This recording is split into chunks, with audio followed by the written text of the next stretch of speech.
Education and entertainment का जहां होता है डबल मजा। जी हाँ दोस्तों, फार्मा नोट्स के इस यूट्यूब चैनल में मैं विकास बोपिनार आप सबों का तहे दिल से स्वागत करता हूं। आज लेकर के आया हूं बेहतरीन ट्रिक्स के साथ में एंटी डायबिटिक्स का पार्ट 2। दोस्तों आपसे दरखास्त है दोस्तों, दिल थाम के बैठिएगा, वीडियो को अंत तक जरूर देखिएगा और इसका पूरा पूरा लुत्फ उठाइएगा। दोस्तों आपको नॉलेज आएगा, ये मेरी गारंटी है। तो चलिए आइए आज के इस सेशन को स्टार्ट कर देते हैं। देखिएगा, एंटी डायबिटिक्स के अंदर कुछ अलग अलग ड्रग्स की कैटेगरी आती है, जिसमें से एक बाइगुनाइड को मैं यहां डिस्कस करने वाला हूं, थायाजोलिडिन डायोन्स जिसका दूसरा नाम है ग्लिटाजोन्स, इसको डिस्कस करेंगे। तो यहाँ पे देखो बाइगुनाइड्स के अंदर कौन से ड्रग आते हैं, तो यहाँ पे आते हैं मेटफॉर्मिन एंड फेनफॉर्मिन। और जो दूसरा कैटेगरी मैं यहाँ पे बोला हूँ थायाजोलिडिन डायोन्स जिसका दूसरा नाम है ग्लिटाजोन्स, इसके अंदर कौन से ड्रग आएंगे, तो रोसीग्लिटाजोन एंड पियोग्लिटाजोन। ठीक है, तब ये दोनों जो कैटेगरी है इनका मैकेनिज्म ऑफ एक्शन क्या है, तो ये काम करते हैं इंसुलिन की सेंसिटिविटी को बढ़ाते हैं। इसके उल्टा मैं बोलूं आपको, ये इंसुलिन के रेजिस्टेंस को डिक्रीज करते हैं। मतलब ये पैनक्रियाज से जो बीटा सेल है उनके पास से इंसुलिन का कोई सिक्रीशन नहीं कराते हैं, इंसुलिन का लेवल नहीं बढ़ाते, बल्कि जो जितना इंसुलिन बॉडी में अवेलेबल है उसकी सेंसिटिविटी बढ़ाते हैं। दोस्तों उससे जो काम करना चाहिए उसका सेंसिटिविटी पूरा बढ़ा देते हैं बॉडी में। ठीक है, जितना भी इंसुलिन है बीटा सेल से सिक्रीट हुआ हुआ उससे वो काम करके लेते हैं। तो इंसुलिन का सेंसिटिविटी बढ़ रहा है, इंसुलिन को जो रेजिस्टेंस आया है पेशेंट के अंदर उसे कम करने का काम चलता है यहाँ पे। ठीक है, मैं बार बार बोल रहा हूँ, ये दो कैटेगरी जो है इंसुलिन का लेवल नहीं बढ़ाते हैं, इंसुलिन का सिक्रीशन नहीं बढ़ाते हैं, बल्कि जो है जितना इंसुलिन अवेलेबल है उसी से काम करवा के लेते हैं दोस्तों। ठीक है, तो अब इसे याद कैसे रखोगे, देखो ये बाइगुनाइड्स का बिग लेंगे, ये थायाजोलिडिन का जोन लेंगे। ठीक है, जेड और ये वन तो जोन लेंगे, तो याद करेंगे तो बिग जोन्स के अंदर सेंसर लगे हुए होते हैं ना, जो बड़े बड़े मॉल्स होते हैं बिग जोन्स होते हैं, तो उसके अंदर क्या लगा हुआ होता है, सेंसर होता है। ठीक है, तो बिग जोन्स के अंदर क्या लगे हैं, सेंसर होते हैं, वहां कोई चोरी नहीं कर सकता क्योंकि वहां पे सेंसर है। अब ऐसे याद रखना है कि बाइगुनाइड वाला और थायाजोलिडिन डायोन्स वाले जो ड्रग है ये इंसुलिन की सेंसिटिविटी बढ़ा करके काम करते हैं, ना कि इंसुलिन का सिक्रीशन बढ़ा करके। ठीक है, तो यहाँ पे जो इंसुलिन है उससे काम करके लिया जा रहा है, तो जितना इंसुलिन अवेलेबल है उससे काम कर रहे हैं। इसके लिए ये ड्रग्स के इफेक्ट में बॉडी का ग्लूकोज जो है बहुत ज्यादा कम नहीं होता, यानी ये हाइपोग्लाइसेमिक करके काम नहीं करते हैं दोस्तों। ये आपका बढ़ा हुआ ग्लूकोज को तो कम करेंगे लेकिन उस पेशेंट में हाइपोग्लाइसेमिया कभी कॉज नहीं करेंगे दोस्तों। इसीलिए इन दोनों कैटेगरी को हाइपोग्लाइसेमिक्स के अंदर कभी मत डालना। ठीक है, कभी कभी सवाल पूछ लेते हैं कि which of the following is hypoglycaemic, तो ये दोनों हाइपोग्लाइसेमिक के अंदर नहीं आएंगे, भले ही आप इसे एंटी हाइपरग्लाइसेमिक बोल सकते हो। ठीक है, बढ़ने वाला ग्लूकोज कम कर रहा है लेकिन जो नॉर्मल ग्लूकोज से ये उसको और भी नीचे नहीं लेके जा सकते। ठीक है, तो ये नॉर्मल ग्लूकोज लेवल मेंटेन करते हैं, उसके नीचे ग्लूकोज को नहीं लेके जाएंगे। ठीक है, आप समझ रहे होंगे मेरी बात को, मैं आगे भी इसे दोहराने वाला हूं। अभी फिलहाल ये ट्रिक को याद रखिएगा, बिग जोन्स के अंदर क्या लगा हुआ है, सेंसर लगा हुआ है। मतलब बाइगुनाइड एंड थायाजोलिडिन डायोन्स जो ड्रग है वो इंसुलिन के सेंसिटिविटी को बढ़ा करके काम करते हैं। अब दूसरे दो कैटेगरी को मैं यहां पे डिस्कस करूंगा, जो है सल्फोनिल यूरियाज एंड मिग्लिटिनाइट। ठीक है, अब सल्फोनिल यूरियाज के अंदर कौन से ड्रग आएंगे, जीटी वाले, गेट टुगेदर वाले ड्रग आएंगे। देखिए जी से जितने भी ड्रग है वो इसके अंदर डाल दीजिएगा सल्फोनिल यूरियाज के अंदर। ठीक है, सेलफोन से आपने सभी दोस्तों को गेट टुगेदर के लिए बुलाया है, तो जी से ग्लाइबुराइड यहां आ रहा है, ग्लिपिजाइड यहां आ रहा है, ग्लिमेपोराइड यहां आ रहा है दोस्तों, और टी से टोलब्यूटामाइड आ रहा है। ये जब याद आ जाएगा तो क्लोरप्रोपामाइड अपने आप याद आना चाहिए। ठीक है, तो ये जीटी वाले ड्रग यहाँ पे आ रहे हैं सल्फोनिल यूरियास के अंदर। और बतौर मेग्लिटिनाइड के अंदर कौन से ड्रग आएंगे दोस्तों, तो ये टी को हटाइए यहां से तो मेग्लिनाइड हो जाएगा, तो ग्लिनाइड से इसमें ये ड्रग आएंगे, रिपाग्लिनाइड, नाटेग्लिनाइड आएगा दोस्तों।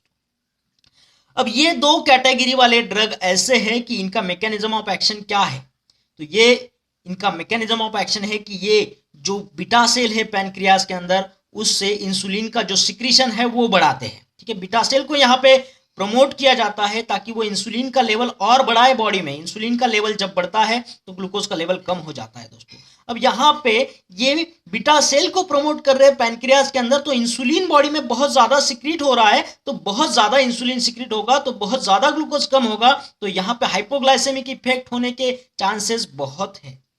ठीक है, बढ़ता हुआ ग्लूकोज को नॉर्मल लाना एक जाहिर सी बात है, लेकिन नॉर्मल आया हुआ ग्लूकोज को और नीचे लाओगे तो ये हाइपोग्लाइसेमिया होगा कि नहीं होगा। तो ये हाइपोग्लाइसेमिक के अंडर ये दोनों ड्रग को डालना है, सल्फोनिल यूरियाज वाले और मेग्लिटिनाइड वाले। तो ये हाइपोग्लाइसेमिया कॉज कर सकते हैं, इसका साइड इफेक्ट में आप हाइपोग्लाइसेमिया लिख सकते हो दोस्तों। लेकिन बाइगुनाइड और थायाजोलिडिन डायोन्स के अंदर आप साइड इफेक्ट में हाइपोग्लाइसेमिया नहीं लिख सकते। आप फर्क समझ रहे होंगे, ठीक है। तो अब इसके लिए क्या ट्रिक है कि ये इंसुलिन सिक्रीशन से काम करते हैं दोस्तों। तो यहाँ पे देखिए, मोगली, मोगली सभी को पता होगा, कार्टून था एक मोगली, जंगली बच्चा। तो ये मोगली जो है सेल फोन से इंसुलिन को बुला रहा है, इंसुलिन को बढ़ा रहा है ना। तो मोगली जो है अपने सेल फोन से इंसुलिन को बढ़ा रहा है, इंसुलिन का लेवल बढ़ा रहा है दोस्तों, ठीक है। तो आप इसे ऐसे करके याद रख सकते हो कि मोगली से मेग्लिटिनाइड होगा, सेल फोन से सल्फोनामाइड होगा, और ये सल्फोनिल यूरियाज होंगे, सॉरी आप ऐसे मिस्टेक मत कर लेना। तो सल्फोनिल यूरियाज अपने यारों को बुलाए, सल्फोनिल यूरियाज। तो मोगली अपने यारों को सल्फोनिल से बुला रहा है, तो इंसुलिन का लेवल वहां पे बढ़ा रहा है दोस्तों। तो इंसुलिन को वो बुला रहा है करके याद रखिएगा, ठीक है। ये सारा पीडीएफ दोस्तों हमारे फार्मा नोट्स का जो प्राइवेट टेलीग्राम चैनल है वहां पे इसे अपलोड किया जाता है दोस्तों। और ये टेलीग्राम पीडीएफ जो लाइफ टाइम मेंबरशिप है उसको आप लोगों ने अभी ज्वाइन करना है दोस्तों। ये आपके बहुत काम की चीज है, और इसे ज्वाइन करने के लिए आपको मात्र भुगतान करना होता है 999 रुपीज का। और ये भुगतान आप कोई भी ऑनलाइन ट्रांजेक्शन ऐप से कर सकते हो, जैसे आपके मोबाइल में होगा फोन पे, गूगल पे या फिर पेटीएम से। इसके लिए हमारा मोबाइल नंबर नोट कर लीजिएगा, 8087339648 पर। जैसे आपका ट्रांजैक्शन हो जाएगा, आपको हमारे प्राइवेट टेलीग्राम चैनल से लिंक किया जाएगा, जहां पे आपको ये सारा मटेरियल मिल जाएगा दोस्तों।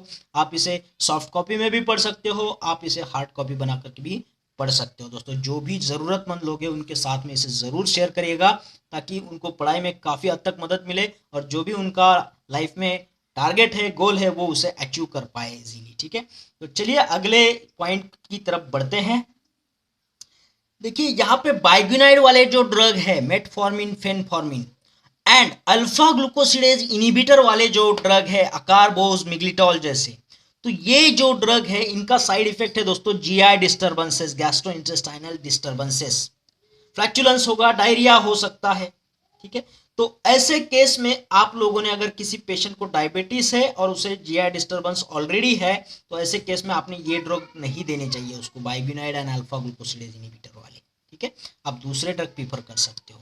अब ये जो जीआई डिस्टर्बेंसेस कॉज कर रहे हैं, तो इसको याद कैसे रखो। देखो दोस्तों, यहाँ अल्फा ग्लूकोसिडेज इनिबिटर है, यहाँ से जी उठाएंगे, यहाँ से आई उठाएंगे, जीआई आ गया, तो ये जीआई डिस्टर्बेंसेस करेगा कि नहीं करेगा, करेगा। ये बाइग्युनाइड के अंदर आप देखिए यहाँ पे आईजी है, आईजी को उल्टा करिएगा जीआई हो जाएगा, तो ये जीआई डिस्टर्बेंसेस करेगा कि नहीं करेगा। तो मेटफॉर्मिन जो बहुत ड्रग इंपॉर्टेंट है, तो वो आपने जीआई डिस्टर्बेंस वाले पेशेंट के अंदर अगर डायबिटीज है तो नहीं देना है, उसका जीआई डिस्टर्बेंसेस वाला प्रॉब्लम और बढ़ जाएगा, वर्सन हो जाएगा, ठीक है। अकारबोज, मिग्लिटॉल भी यहाँ पे नहीं देना है। अगला पॉइंट है दोस्तों, सल्फोनिल यूरियाज वाले ड्रग, जो जीटी ड्रग हमने बोला था, मेग्लिटिनाइड वाले ड्रग जिसमें ग्लिनाइड वाले ड्रग आएंगे, नातेग्लिनाइड, रेपाग्लिनाइड, और थायाजोलिडिन डायोन्स जिसमें ग्लिटाजोन वाले ड्रग आएंगे, रोसीग्लिटाजोन, पियोग्लिटाजोन। ये तीनों कैटेगरी वाले ड्रग वेट गेन इनका साइड इफेक्ट है दोस्तों। ये ड्रग लेने से वेट गेन होता है, लेकिन ये जो मेटफॉर्मिन है ये वेट लॉस करता है दोस्तों, वेट लॉस। बाइग्युनाइड के अंदर जो मेटफॉर्मिन है ये वेट लॉस करता है, वेट नहीं बढ़ाता है। तो आप यहां से समझिएगा, किसी ओबेस पेशेंट के अंदर अगर डायबिटीज है तो उसे आप कौन सा ड्रग दोगे, ये दोगे तो उसको ऑलरेडी ओबेस है तो वेट गेन हो जाएगा, तो आपको उसमें मेटफॉर्मिन प्रीफर करना चाहिए। तो याद रखिएगा, met no weight, met causes no weight, यहाँ पे कोई वेट नहीं बढ़ने वाला है मेटफॉर्मिन के साथ में, तो वेट यहाँ पे लॉस होने वाला है। अगला पॉइंट देखिएगा, जो मेटफॉर्मिन है ये एक ड्रग ऑफ चॉइस है इन न्यूली डायग्नोज्ड डायबिटिक पेशेंट। अगर आपको कोई नया बंदा मिलता है जिसको डायबिटीज है, शुगर लेवल हाई हो चुका है, तो उसको आप पहले दफा कौन सा ड्रग दोगे, ड्रग ऑफ चॉइस क्या होगा, मेटफॉर्मिन होगा। तो ऐसे बोलिएगा, न्यूली मेट गिव्स मेट, है ना, नए नए मिले हो तो मेटफॉर्मिन ही देना है, न्यूली मेट गिव्स मेट, ठीक है। नेक्स्ट ये पॉइंट है दोस्तों, बहुत इंपॉर्टेंट पॉइंट है, आपके जीपैट जैसे एग्जाम में, ड्रग इंस्पेक्टर जैसे एग्जाम में या फिर बड़े बड़े एग्जाम में ये क्वेश्चन जरूर पूछा जा सकता है, तो आप इसे याद रखिएगा। Effective treatment of polycystic ovary disease में आप कौन सा एंटी डायबिटिक ड्रग दोगे, ठीक है। अगर किसी पेशेंट को पॉलीसिस्टिक ओवरी डिसीज है वुमेन के अंदर और उसे डायबिटिक है, तो इफेक्टिव ट्रीटमेंट देने के लिए आप कौन सा ड्रग दोगे। यहाँ पे पीओडी होगा, पॉलीसिस्टिक ओवरी डिसीज पीओडी, लेकिन मैं इसे ट्रिक्स को बनाने के लिए ओपीडी लिख दिया, ठीक है। पीओडी को मैंने ओपीडी लिख दिया। अब इसमें आप दे सकते हो मेटफॉर्मिन या फिर थायाजोलिडिन डायोन ग्लिटाजोन वाले ड्रग, जैसे पियोग्लिटाजोन या फिर रोसीग्लिटाजोन। तो इसे याद कैसे रखोगे दोस्तों, मेट झोली इन ओपीडी, आउट पेशेंट डिपार्टमेंट में आपको क्या मिली है, मेट झोली, आई मेट द झोली इन ओपीडी। मेट यानी मेटफॉर्मिन, झोली यानी थायाजोलिडिन डायोन्स ग्लिटाजोन वाले ड्रग, और ये आपको कहाँ पे मिली है, ओपीडी यानी पीओडी यानी पॉलीसिस्टिक ओवरी डिसीज के अंदर। तो याद रखिएगा पॉलीसिस्टिक ओवरी डिसीज के अंदर आपने कौन से ड्रग प्रीफर करने हैं डायबिटिक को ट्रीट करने के लिए, मेटफॉर्मिन एंड थायाजोलिडिन डायोन्स जैसे ड्रग आपने प्रीफर करने दोस्तों। तो ठीक है दोस्तों, इस वीडियो में इतना ही। आशा करता हूँ आपने इस वीडियो का पूरा लुत्फ उठाया होगा, आपको काफ़ी मज़ा आया होगा, पॉइंट्स भी पूरे याद हो चुके होंगे दोस्तों। तो आपने इस वीडियो को लाइक करना है, शेयर करना है और कमेंट बॉक्स में कमेंट ज़रूर करना है दोस्तों। और उन लोगों से मेरी दिल से दरखास्त है जिन लोगों ने चैनल को अभी तक सब्सक्राइब नहीं किया है, लोगों से गुजारिश है चैनल को सब्सक्राइब कर दे और उसके बाद आने वाले बेल आइकन को ज़रूर क्लिक करें दोस्तों, ताकि आने वाले ऐसे ही बेहतरीन वीडियोज़ का आप आगे भी लाभ उठा सके और आपके पढ़ाई में बेहतरीन से बेहतरीन बन सके। तो फिर मिलते हैं दोस्तों बेहतरीन वीडियो के साथ में, तब तक के लिए थैंक यू।